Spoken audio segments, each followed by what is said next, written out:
In this video, we study sampling theorem, which allows us to represent a continuous time signal using a discrete time random process and be able to reconstruct. So it is like one-to-one relationship.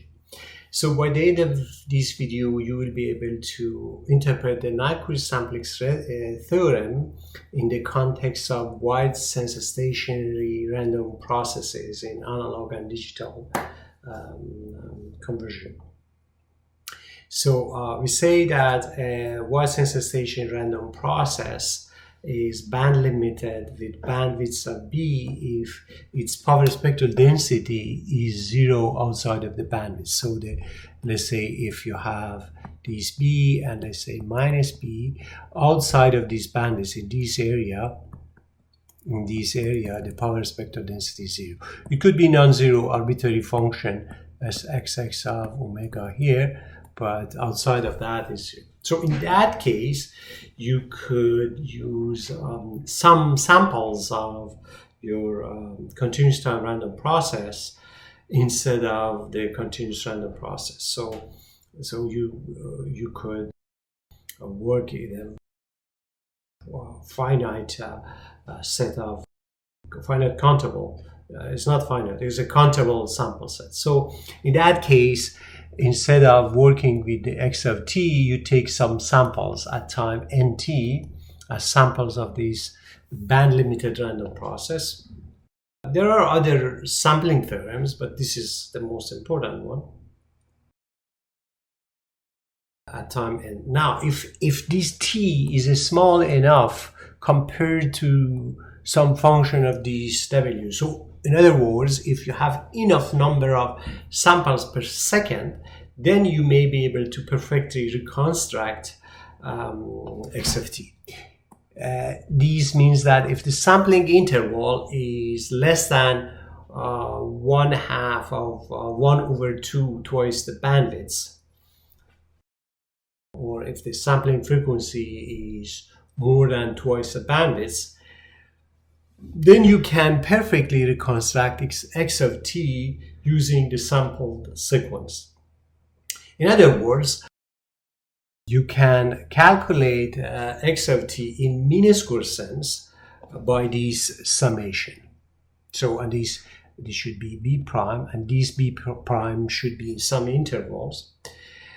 This mean-square sense convergence means that expected value of these will converge to 0. So suppose that if I put these minus like cap n and plus cap n, so limit of these when this n goes to infinity becomes 0. So instead of writing limit, I put just minus infinity. So it means that at any time t, okay, this value of x of t can be calculated using some samples of x of n. So this is one sample at this time, another sample, and so on. As you increase the number of samples in this reconstruction formula, then the error of the reconstructions tends to 0 when the number of sample increases. So this is sampling theorem in the context of random processes for wide sense stationary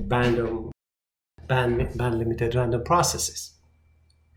Summary: any band-limited signal, any wide sense stationary band-limited signal can be reconstructed from its samples. Moreover, the reconstruction error reduces to 0 in mean-square sense when the number of samples minus n to n increases to infinity. And then the sinc function, which is defined here, is the interpolating function. So you need to have this one. Remember that this b prime here should be bigger than your bandwidth and smaller than 1/2. So your sampling rate should be bigger than twice the bandwidth, and this is called Nyquist sampling theorem, which is not proved by Nyquist. It's proved later on in 80s.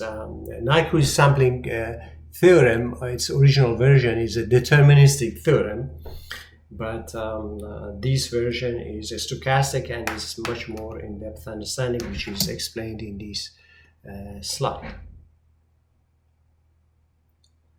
The meaning of that is that if you have a wide sensor station in random process with a bandwidth of B, provided that this T is smaller than 1 over twice bandwidths, the smaller the reconstruction is easy, then the sample signal, so this means that if you have a continuous time signals, you only take samples at these time instances, nt, and then this signal is a sample signal.